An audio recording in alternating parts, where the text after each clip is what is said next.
So hello guys, magandang araw sa inyo and welcome back again na naman sa ating channel at sa panibagong video tutorial na naman. Okay, dito muna tayo sa basic kung saan may nakapag-request nga pala sa ating kaibigan kung paano daw mag-wiring ng headlights. Yung napakadaling para, napaka-basic lang naman ng headlight guys, and applicable ito sa mga motor na skeleton or walang motor, and then tinatry nyo siyang wiringan step by step or pa isa-isa. So napakalaking tulong nito. Okay, so hindi na natin patatagalin pa, and umpisa na natin. So sa pag-wiring ng headlight mga boss, meron nga pala tayong dalawang paraan. Yung stator drive na tinatawag or yung AC current na hindi na nangangailangan ng battery, So magkakaroon tayo ng headlight or makakapag-wiring tayo ng headlight kahit na hindi na natin kailangan ng battery or kahit na walang battery yung ating motor. For example, yung motor nyo is skeleton and yun nga, gusto nyo siyang wiringan ng headlight or lagyan ng headlight. So sa susunod na part, ituturo natin yun. Pero dito muna tayo sa basic kung saan may battery tayong gagamitin. Yan. So kung nakikita nyo, may battery tayo dyan. Siyempre, may susian din tayo. At yung mga switch natin. So yan lang naman yung makailangan natin. Napakadali lang naman yan. Okay, so umpisa na natin. So sa battery natin mga boss, kung saan lagi tayo nag-uumpisa, kasi nga, battery operated yung ating headlight na wawiringan ngayon. So sa battery natin mga boss, excuse me. So sa battery natin mga boss, kung may susian yung motor nyo, and kung apat or 2 wires man yung motor nyo, for example, itong 2 wires na to, so yung isang wire dyan mga boss, which is yung kulay red, always present naman yan, nakikita natin yan sa mga susian natin. So yung red wire niyan, tatakbo lang yan dito sa positive ng ating battery or sa positive terminal. Yun. Ngayon mga boss, kapag tinap nyo yan sa positive terminal ng battery, lagyan nyo ng fuse. Ayan, fuse. 10 amps or 15 amps. Pero mas maganda 10 amps lang. Para konting spark lang, napuputol agad for safety sa ating circuit na i-install. Okay, so katulad nga ng sabi ko, kapag 2 wires yung motor nyo, ganyan lang yung function nya. So kapag inon mo yung ignition switch or yung susian, kapag inon mo yan, magkakaroon na ngayon ng supply itong accessories wire natin. So ito kasing black na to, yan yung accessory wire natin. So sa mga nagtatanong kung anong kulay ng accessory wire ng mga Yamaha, so sa Yamaha is kulay brown, and sa mga Suzuki naman is kulay orange.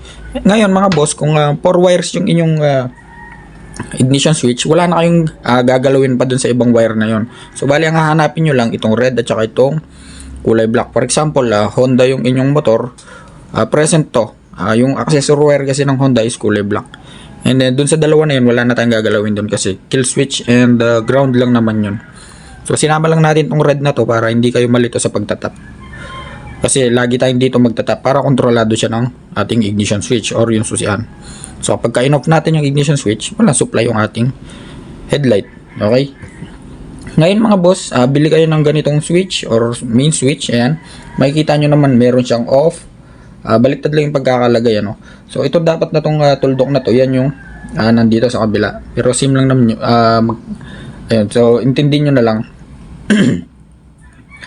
Okay? Pero yung function nito ganun lang. So baliktad lang yung switch natin, yung nai-input kong picture or yung image. Okay? So yung isang wire dyan mga boss, yan yung common. Ibig sabihin yan yung pinapasukan ng supply from accessory wire. So nakatap yan dito sa accessory wire. So meaning to say, kontrolado pa rin siya ng ignition switch natin. Okay? So yung common, tatakbo yan sa main switch. Okay, so for example, ito yung off. So naka-off niyan. Ngayon kapag in-on mo itong ating main switch, magkakaroon na ngayon ng supply itong ating high and low. Okay? Yan.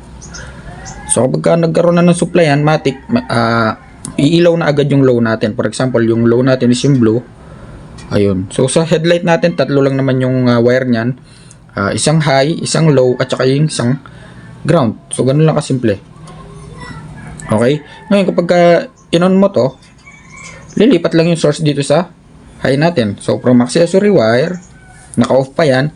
Pag in-on mo, automatic yung current tatakbo dun, papasok sa low. So naka-low ka na. Ngayon kapag in-on mo, lilipat lang yung current sa high natin. So syempre mamamatay yung low, mag-high yung ating headlight. Pero dapat lagi tayong may ground, So hanapan natin ng source yung ground, pwede sa battery or sa chassis. So ganun lang kasimple mga boss. Bali Itong main switch natin, baliktad lang natin na ikabit. So dapat itong matulis na to, dito siya nakapwesto. Kaya itong headlight sign na to, yan dapat yung headlight natin. At itong tuldok na to, yan yung off natin. Ngayon, kapag may park light pa yung motor nyo, for example, itong gitna. Sa park light naman yan, bombilya pa rin yan. Or po pwedeng konektado dyan yung ilaw ng dashboard natin or kung ano man yung motor nyo. So nakasunod lang naman yan sa park light. Siyempre kapag sinabing park light, bulb yan, bombilya. So may dalawang terminal lang naman yan, isang ground at negative. So yung ground, dyan siya nanggaling. Tapos yung kabila is ground. So ganun lang kasimple mga boss. Okay, again, kapag in-on natin yung ating main switch, so dadaan muna yan sa park light at iilaw muna yung ating park light. Pero may mga switch naman na walang park light o direkta on agad yung headlight, katulad ng sa mga Smash. Kasi nakasunod yung park light ng dashboard ng Smash sa mismong ignition switch. No, kaya kapag on ng susi kahit umaga, ilaw yung dashboard katulad ng sa mga Mio Sporty. Kapag in-on mo yung susi, automatically nakailaw na din agad yung dashboard. Pero dito mga boss, dahil may switch tayo, may park light switch tayo, dadaan muna ng park light or yung dashboard natin. Iilaw muna siya bago umilaw itong ating headlight. So ganun lang kasimple, napakadali lang. Napaka-basic lang sundan ng ating headlight wiring diagram. Ngayon, dun sa ating another technique or iba pang paraan kung paano mag-install ng headlight na wala tayong ginagamit na battery. So napakadali lang naman yun, ituturo din natin yun. So bali hanggang dito na lang siguro mga boss at sana may natutunan kayo. At kung nagustuhan yung video na to, so please like, share, and subscribe.